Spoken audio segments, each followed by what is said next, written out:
ध्यान को पूरी तरह से भटका देती है।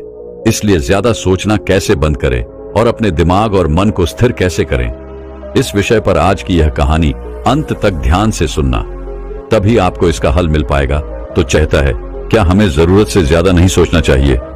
लेकिन क्या आपने एक पल के लिए यह सोचा है कि जितने भी आजकल आविष्कार हुए हैं, जितने भी वैज्ञानिकों ने किसी चीज का आविष्कार किया है, वह सब उनकी गहरी सोच का ही नतीजा है। अगर वे लोग इतना ना सोचते, इतने गहन चिंता ना करते, तो वे भला इस प्रकार के आविष्कार कैसे कर पाते? अब आपके मन में यह प्रश्न उठ रहा होगा कि आखिर यह भी तो सत्य ही है। फिर आखिर लोग ऐसा क्यों कहते हैं कि हमें ज्यादा नहीं सोचना चाहिए? ज्यादा सोचना हमारे लिए हानिकारक होता है। यह हमें गंभीर बीमारियों की तरफ ले जाता है। तो अब यहां पर प्रश्न यह उठता है कि क्या यह सच है? क्या हमें ज्यादा नहीं सोचना चाहिए? क्योंकि अगर ऐसा है तो इतने बड़े बड़े आविष्कार कभी नहीं हो पाते। लेकिन समझने वाली बात यहां पर यह है कि हम किस विषय के बारे में सोच रहे हैं, यह ज्यादा महत्वपूर्ण है। किस विषय पर हम गहरी सोच रखते हैं, यह ज्यादा महत्वपूर्ण है। यदि हमारी सोच सही दिशा में है, हमारी सोच सही विषय के लिए है, तो हमारी सोच ही हमें हमारी मंजिल तक पहुंचाने के लिए रास्ता खुद ब खुद तैयार करेगी। लेकिन यदि हमारी सोच बिखरी पड़ी है, तरह तरह के विचार हमारे मन में मरे पड़े हैं, हमारी सोच अलग अलग दिशाओं में भाग रही है, तो ऐसी सोच हमारे लिए आत्मघाती बन जाती है। जिस प्रकार एक नदी जो केवल एक ही दिशा में बहती है और उसका बहाव एक ही तरफ होता है, ठीक उसी प्रकार हमारी सोच भी एक ही दिशा में होनी चाहिए, एक ही विषय पर होनी चाहिए, तभी वह हमारे लिए एक वरदान साबित होती है। लेकिन जरा सोचिए, यदि वही नदी अपनी धाराएं यहां वहां बिखेर दे, वो अलग अलग दिशाओं में बहने लगे, तो इससे क्या लोगों को नुकसान नहीं होगा? तो इससे क्या वो विनाशकारी नहीं बन जाएगी? दोस्तों, आपने देखा होगा कि सर्दियों के समय पर लोग अक्सर आग तापते हैं, और यह आग तापना उस समय हर किसी को पसंद होता है। हर कोई आग तापकर अपने शरीर के तापमान को व्यवस्थित करने का प्रयास करते हैं, और सर्दियों में आग तापने से हमें बहुत आनंद भी मिलता है। लेकिन यह आग हम थोड़ी दूर रहकर ही ताप सकते हैं। यदि हम उसमें अपना हाथ ही डाल दें, तो क्या वो आग हमें जला नहीं देगी? ठीक उसी प्रकार हमारी सोच भी होती है। हमारी सोच की सही दिशा और सही मूल्यांकन होना अति आवश्यक है। इसलिए अपनी सोच को एक सही दिशा देना अति आवश्यक है। और यह किस विषय पर है, इस पर भी आपका ध्यान होना चाहिए, तभी यह आपके लिए वरदान साबित होगी। अन्यथा यदि आप बेवजह की सोच में लगे हुए हैं, आपकी सोच तरह तरह की दिशाओं में घूम रही है, तरह तरह के विषयों पर है, और आपको यह खुद नहीं पता कि आप किस विषय पर ध्यान रख रहे हैं, तो फिर यह आपके लिए एक अभिशाप भी साबित हो सकती है। इसे और अच्छे से समझने के लिए आज की जो कहानी मैं आपको सुनाने जा रहा हूं, इस कहानी के माध्यम से आप यह समझ सकेंगे कि आपको किस दिशा में सोचना चाहिए, कैसे सोचना चाहिए, और जिस सोच के कारण आप हमेशा परेशान रहते हैं, हमेशा चिंतित रहते हैं, यही आपकी कमजोरी आपकी ताकत बन जाएगी। आपको सोचने का एक नया नजरिया मिलेगा, आपको सोचने का एक नया रास्ता मिलेगा। इसलिए इस कहानी को अंत तक जरूर देखिएगा। ये कहानी बहुत समय पहले की है, जब लोग पैदल ही सफर किया करते थे। लोगों के पास उतने संसाधन नहीं थे कि वह एक जगह से दूसरी जगह के लिए किसी साधन का उपयोग कर सके। जब किसी को एक नगर से दूसरे नगर में जाना होता था, तो वे लोग पैदल ही जाया करते थे या फिर घोड़ा गाड़ी का इस्तेमाल किया करते थे, जिस कारण उन्हें एक नगर से दूसरे नगर जाने तक अत्यधिक समय लगाना पड़ता था। कई बार तो 3 दिन भी लग जाते थे। उस समय की बात है, एक छोटा सा गांव था। उस गांव का नाम था श्यामपुर, और उस गांव में एक युवक रहता था जिसका नाम था अशोक। अशोक अभी नौजवान था। उसकी उम्र केवल 25 वर्ष थी और वह बिल्कुल हट्टा कट्टा था, नौजवान था। उसके अंदर जोश और उत्साह भरा हुआ था। वह किसी भी काम को पूरी मन, लगन और मेहनत के साथ करता था, और अपने कामों को अंजाम तक पहुंचाकर ही वह दम लिया करता था। और तो और जब भी वह किसी के साथ कुछ बुरा होता हुआ देखता, तो वह चुप नहीं बैठता, बल्कि उसके खिलाफ वह आवाज उठाता, उसका विरोध किया करता, जब तक कि सामने वाला अपनी गलती का एहसास न कर ले, उसके लिए वह माफी न मांग ले, या फिर उसका हर्जाना देने के लिए वह तैयार ना हो जाए। अशोक की मां पहले ही गुजर चुकी थी। अब उसके घर में कोई बचा था तो वह थे उसके पिता, जो अशोक से बहुत प्रेम करते थे, और वह अशोक के इस स्वभाव के बारे में भी भली भांति जानते थे। और वह अशोक के इस स्वभाव के कारण ही अत्यधिक चिंतित भी रहते थे क्योंकि वह जानते थे अशोक बहुत ही आक्रामक स्वभाव का है, जिस कारण उनके मन में हमेशा एक डर बैठा रहता था। वह हमेशा चिंतित रहते थे कि अशोक अपनी जवानी में कुछ गलत न कर बैठे। और जब भी अशोक किसी काम के सिलसिले में एक नगर से दूसरे नगर की ओर जाता तो उसे कई दिन लग जाते थे। कई कई दिनों तक वह घर वापस ही नहीं लौटता था। इस बीच अशोक के पिता बहुत चिंतित रहते। वह हमेशा कुछ न कुछ अनहोनी को लेकर सोचते रहते। वो ये सोचते कि मेरे बेटे के साथ कुछ गलत ना हो जाए। इस तरह के कई ख्याल उनके मन में घूमते रहते अपने बेटे की चिंता में। वह कभी कभार तो खाना पीना तक भी भूल जाया करते थे। जब तक अशोक घर नहीं लौटता था तब तक वह हमेशा चिंता में ही रहते। हमेशा कुछ न कुछ अनहोनी के बारे में ही सोचा करते। और यह बात पूरे गांव को अच्छी तरह पता थी। और उस गांव में अशोक के कुछ दुश्मन भी थे, जिन्हें यह बात अच्छे से पता थी कि अशोक के पिता अशोक को लेकर अत्यधिक चिंतित रहते हैं और वह अत्यधिक सोचते हैं। एक बार अशोक किसी काम से दूसरे नगर की ओर गया था और अशोक के दुश्मनों ने इस बात का फायदा उठाया। अशोक के दुश्मनों ने पूरे गांव में यह बात फैला दी। केशव की घोड़ा गाड़ी रास्ते में ही पलट गई। दूसरी तरफ अतिरिक्त गहरी खाई थी और अशोक उसी में जा गिरा, जिससे उसकी मृत्यु हो गई। यह बात पूरे गांव में आग की तरफ फैल गई और यह बात धीरे धीरे अशोक के पिता के कानों में भी पड़ी। अशोक के पिता ने जैसे ही यह बात सुनी तो उनके पैरों तले जमीन खिसक गई और उन्हें यह समझ नहीं आया कि वह क्या करें। उनका इकलौता पुत्र था जो अब इस दुनिया में नहीं रहा। इस छोटे से ख्याल ने उनके मन को पूरी तरह से तोड़ दिया। वह अंदर से पूरी तरह से टूट चुके थे, बिखर चुके थे। उनकी आंखों से झझर आंसू बह रहे थे। देखते ही देखते अचानक वह जमीन पर गिर पड़े और बेहोश हो गए। लेकिन अच्छी बात यह थी कि वहां पर गांव के आसपास के कुछ लोग उपस्थित थे। उन्होंने तुरंत ही उन्हें उठाया और वैद्य के पास ले गए। वैद्य ने जांच पड़ताल की और उन्हें एक दवा दी, जिससे अशोक के पिता की जान तो बच गई। लेकिन अभी उनके मन में बस वही ख्याल घूम रहा था।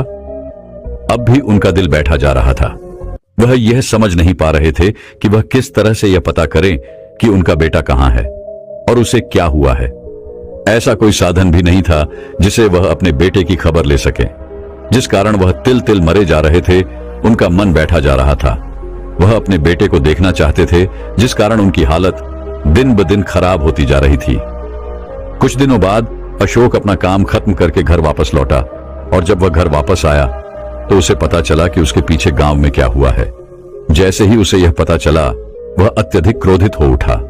वह यह जानता था कि यह किसकी हरकत है, लेकिन सबसे पहले वह अपने आप को शांत करके अपने पिता के पास जाता है, उनसे उनकी खैर खबर लेता है। और जब अशोक के पिता अशोक को देखते हैं तो मन ही मन वह बहुत प्रसन्न होते हैं और अपने बेटे को देखकर उनकी सांस में सांस आती है। उसके बाद अशोक अपने पिता से कहता है पिताजी, यह बात आपसे किसने कही थी कि मेरी घोड़ा गाड़ी रास्ते में पलट गई थी और मैं गहरी खाई में जा गिरा था, जिस कारण मेरी मृत्यु हो गई। ये झूठी खबर आप तक किसने पहुंचाई? इस पर उसके पिता कहते हैं, बेटा, गांव में हर कोई केवल एक ही बात कह रहा था और यह बात मेरे भी कानों में पड़ी। मैं नहीं जानता यह बात कहां से आई और किसने कही, लेकिन जब से मैंने ये बात सुनी थी मेरा तो मन बैठा जा रहा था। मैं अंदर से पूरी तरह से टूट चुका था। मैं तो तुम्हें बस आखिरी बार देखना चाहता था कि तुम कैसे हो, कहां हो, तुम ठीक भी हो या नहीं। तब अशोक क्रोधित होकर अपने पिता से कहता है, पिताजी, मैं जानता हूं यह सब किसकी हरकत है। मैं उन्हें अच्छी तरह से जानता हूं। यह सब मेरे उन दुश्मनों का किया करा है और मैं उनकी गलती के लिए उन्हें कभी माफ नहीं करूंगा। मैं उसके लिए उन्हें सजा दूंगा। आप बस देखते जाओ मैं किस तरह से उन्हें उनके अंजाम तक पहुंचाता। और हां, आप मुझे रोकने बिल्कुल मत आइएगा। लेकिन अशोक के पिता तो अशोक की खैरियत चाहते थे। वह नहीं चाहते थे कि अशोक किसी बड़े संकट में फंस जाए। इसलिए अशोक के पिता ने अशोक के सामने अपने दोनों हाथ जोड़ते हुए अपने बेटे से कहा, नहीं बेटा, मत जाओ, रुक जाओ। यदि तुम्हें कुछ हो गया तो अब मैं सहन नहीं कर पाऊंगा। तुम्हारे बिना मैंने इतने दिन कैसे काटे हैं यह मैं ही जानता हूं। मेरी बात मान लो, मत जाओ। मैं तुम्हारे बिना जीवित नहीं रह पाऊंगा। मैं तुम्हारे सामने हाथ जोड़ता हूं, मेरी बात मान लो, अपना गुस्सा थूक दो, मत जाओ। अपने पिता की यह हालत देखकर अशोक की भी आंखों में आंसू आ गए और उसका सारा गुस्सा पल भर में ठंडा हो गया। अब अशोक को अपने पिता की चिंता सताने लगी थी। वह यह समझ चुका था कि उसके पिता अब पहले की तरह नहीं है, उनकी हालत पहले की तरह नहीं है। इसीलिए वह अपने पिता को लेकर एक दूसरे नगर जाता है जहां पर एक बड़े वैद्य रहा करते थे। वह उन वैद्य को अपने पिता को दिखाता है। वह वैद्य अशोक के पिता की नब्ज देखकर उन्हें कुछ दवाइयां देते हैं और साथ ही अशोक से यह भी कहते हैं, बेटा तुम्हारे पिता को कुछ भी नहीं हुआ है, लेकिन फिर भी मैं यह कुछ दवाइयां दे रहा हूं, इसे तुम समय समय पर इन्हें खिला देना। वैसे तो इन्हें कोई रोग नहीं, बस इन्हें ज्यादा सोचने की परेशानी है और वास्तविक तौर पर ऐसी कोई बीमारी नहीं होती जिसकी दवा मैं तुम्हें दे सकूं। इसे तो इंसान को स्वयं ही काबू करना पड़ता है। उस वैद्य की ये सारी बातें सुनकर अशोक अपने पिता को लेकर वापस घर लौट आता है, लेकिन अब से अशोक एक बड़ी परेशानी में फंस चुका था। अब वह अपने व्यापार को और आगे नहीं बढ़ा पा रहा था। उसे अपना व्यापार करने के लिए एक नगर से दूसरे नगर जाना पड़ता था, लेकिन वह अपने पिता की इस हालत के कारण अब कहीं भी नहीं जा पा रहा था, जिससे उसका व्यापार धीरे धीरे कम होता जा रहा था। वह जब भी किसी नगर जाने की सोचता तो उसके मन में बस यही ख्याल आता कि मैं एक बार फिर किसी नगर की ओर गया और वहां से आने में मुझे अत्यधिक समय लगा तो मेरे पिताजी की हालत फिर से खराब हो जाएगी। उनकी ज्यादा सोचने की यह बीमारी उन्हें और भी ज्यादा परेशान कर देगी। वो और भी ज्यादा चिंतित हो जाएंगे, जिस कारण अशोक कहीं भी नहीं जा पा रहा था और अशोक इसी बात से अत्यधिक परेशान रहने लगा, चिंतित रहने लगा। उसे यह समझ नहीं आ रहा था कि वह क्या करे, किस तरह से अपने पिता की इस परेशानी को दूर करे। उसने कई बार प्यार से अपने पिता को समझाने की कोशिश की, उन्हें मनाने का हर मुमकिन प्रयास किया, उन्हें यह विश्वास भी दिलाने का प्रयास किया कि पिताजी मुझे कुछ नहीं होगा, मैं बिल्कुल ठीक रहूंगा, मैं केवल अपने काम के सिलसिले में दूसरे नगर जा रहा हूं, आप चिंता न करो, मैं सही सलामत फिर लौट आऊंगा। लेकिन उसके पिता मानने को तैयार ही नहीं थे। वह अपने पुत्र से कहते हैं, बेटा मैं जानबूझकर यह सब नहीं सोचता, लेकिन मेरा मन ऐसा है ही कि वह तरह तरह की बातें सोचने लगता है। न जाने क्यों मैं खुद को रोक नहीं पाता और मेरे मन में न जाने कैसी कैसी अनहोनी को लेकर विचार उत्पन्न होने लगते हैं, जिस कारण मैं और भी ज्यादा परेशान हो जाता हूं, मैं और भी ज्यादा चिंतित होने लगता हूं और फिर जब तक मैं तुमको नहीं देख लेता मेरे मन को चैन नहीं आता। अब तुम्हें ही बताओ मैं क्या करूं। अशोक को अपने पिता की सारी बातें सही लगी, लेकिन एक व्यक्ति को अपने जीवन में कर्म तो करने ही पड़ते, बिना कर्मों के उसका जीवन कर्महीन हो जाता है। और इसी प्रकार अशोक का जीवन भी कुछ इसी मोड़ पर आ चुका था। वह किसी भी काम को करने के लिए बाहर नहीं जा पा रहा था, अपने व्यापार को बढ़ाने के लिए बाहर नहीं निकल पा रहा था, जिस कारण धीरे धीरे उसका व्यापार चौपट होने लगा। अब कोई भी उसे कोई काम नहीं सौंपता था, जिस कारण अशोक बहुत ज्यादा चिंतित रहने लगा था, बहुत परेशान रहने लगा था। तभी एक दिन अशोक का एक मित्र अशोक के पास आया और उसे कहने लगा, मित्र मुझे पता है तुम पर क्या बीत रही है। तुम्हारे पिता अत्यधिक सोचते हैं, वह अत्यधिक सोचने की बीमारी से ग्रसित है, इसलिए मैं चाहता हूं कि तुम पास ही के गांव में एक बौद्ध भिक्षु है, उनसे जाकर मिलो। वह तुम्हारी समस्या का समाधान अवश्य करेंगे। वह इंसानी दिमाग और उनकी विचारधाराओं के बारे में बातें करते हैं, वे विचारों के बारे में बड़ा ज्ञान रखते हैं। मेरी राय में तुम्हें उनके पास अवश्य जाना चाहिए। अपने मित्र की यह बात सुनकर अशोक के मन में एक नई उम्मीद जग उठी और तुरंत ही अपने पिता को लेकर उन बौद्ध भिक्षु के पास पहुंच गया। जब अशोक और उसके पिता वहां पहुंचे तो वह बौद्ध भिक्षु ध्यान में लीन थे। वह दोनों शांति से उनके सामने बैठ गए और उनके ध्यान से बाहर आने का इंतजार करने लगे। जैसे ही उन बौद्ध भिक्षु ने अपनी आंखें खोली, अशोक और उनके पिता ने उन्हें प्रणाम किया, लेकिन बदले में उन बौद्ध भिक्षु ने उन्हें कोई जवाब नहीं दिया। वह चुपचाप यूं ही बैठे रहे और कुछ देर बाद वह अशोक से पूछते हैं, भंते तुम्हारे आने का क्या कारण है? तुम यहां पर क्यों आए हो? उन बौद्ध भिक्षु के इस प्रश्न का जवाब देते हुए अशोक ने उन्हें अपनी सारी परेशानियां बता दी। तभी वह बौद्ध भिक्षु अशोक से कहते हैं, हम इंसान अपनी बुद्धि को समझ नहीं पाते। हमारी बुद्धि हमारी सबसे अच्छी साथी होती है, सबसे अच्छी गुरु होती है, और वही हमारी। तो वह भला अपने दिमाग पर कैसे काबू करेगा? यह सुनकर अशोक उन बौद्ध भिक्षु से कहता है महाराज, इसी का जवाब जानने के लिए तो मैं आज आपके पास आया हूं। यदि इसका कोई हल आप मुझे बता सके तो आपकी बहुत कृपा होगी। आपके इस उपाय के कारण मेरे पिताजी ठीक हो जाएंगे और ज्यादा सोचने की इस समस्या से निजात पा सकेंगे। तभी वह बहुत भिक्षु अशोक से कहते हैं, भंते, ज्यादा सोचना कोई गलत बात नहीं है, कोई बुरी बात नहीं है, लेकिन इंसान अक्सर उन्हीं चीजों के बारे में अतिरिक्त सोचता है जो उसके काम की होती ही नहीं, जिससे उसके जीवन पर कोई प्रभाव नहीं पड़ने वाला होता। जो बातें व्यर्थ की होती है वही चीजें वह हमेशा सोचता रहता है। अर्थात एक व्यक्ति चिंताओं के साथ अपने आप को कुछ इस तरह से चिपका लेता है कि वह उसे छूटना ही नहीं चाहता। इसलिए आज मैं तुम्हें ऐसे 6 सिद्धांत बताने वाला हूं जिसे अपने जीवन में उतारकर तुम्हारे पिता ज्यादा सोचने की इस बीमारी से ठीक हो सकते हैं, इस परेशानी से निजात पा सकते हैं। आगे वो बौद्ध भिक्षु अशोक को पहला सूत्र बताते हुए कहते हैं, अपने विचारों को समझना, और इसमें हमें मौन रहकर यह देखना होता है कि हमारे मन में किस तरह के विचार उत्पन्न हो रहे हैं, किस तरह की सोच हमारे मन में है। हम अपने आप को जान पाते हैं, समझ पाते हैं, और जब हम मौन होते हैं तो हम किसी भी प्रक्रिया में शामिल नहीं होते, जिससे हम अपने मन के विचारों को पढ़ सकते हैं, उन्हें भली भांति देख सकते हैं और यह भी जान सकते हैं कि हमारे मन में किस प्रकार के विचार उठ रहे हैं।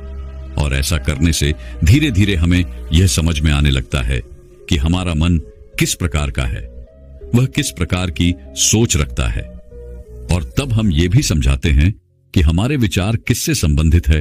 और बस तब हमें यह पता करना होता है कि इन विचारों के उठने का कारण क्या है, क्योंकि यही विचार जो सबसे ज्यादा संख्या में हमारे अंदर आते हैं, हमारे दिमाग में आते हैं, वही हमारा स्वभाव बन जाते हैं।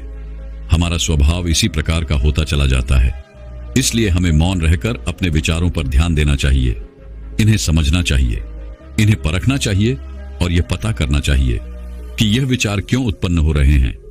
आगे वह बौद्ध भिक्षु अशोक को अगली बात बताते हुए कहते हैं, अपने सारे विचारों को एक ही काम पर लगा दो।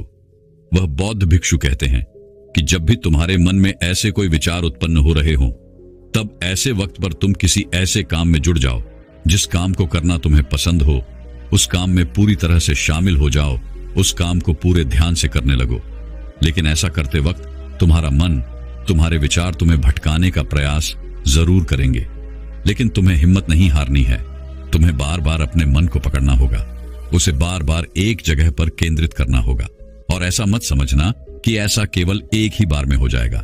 इसके लिए तुम्हें सतत निरंतर अभ्यास करना होगा। जब तुम निरंतर इस चीज का अभ्यास करोगे तो तुम देख पाओगे कि देखते ही देखते यह तुम्हारा स्वभाव बन जाएगा और आप पूरे तरीके से अपने विचारों को संगठित करके किसी भी काम पर अपना पूरा ध्यान लगा पाओगे, किसी भी काम को पूरे मन और लगन के साथ करने में सक्षम हो पाओगे। और जब हम किसी सूत्र को अपने जीवन में उतार रहे होते हैं तो उस समय हमें यह भी ध्यान रखना चाहिए कि हम एक ही विचार के बारे में अपने भीतर की गहराई से सोचें। मान लीजिए आपके मन में कई तरह के विचार उत्पन्न हो रहे हैं और ऐसे में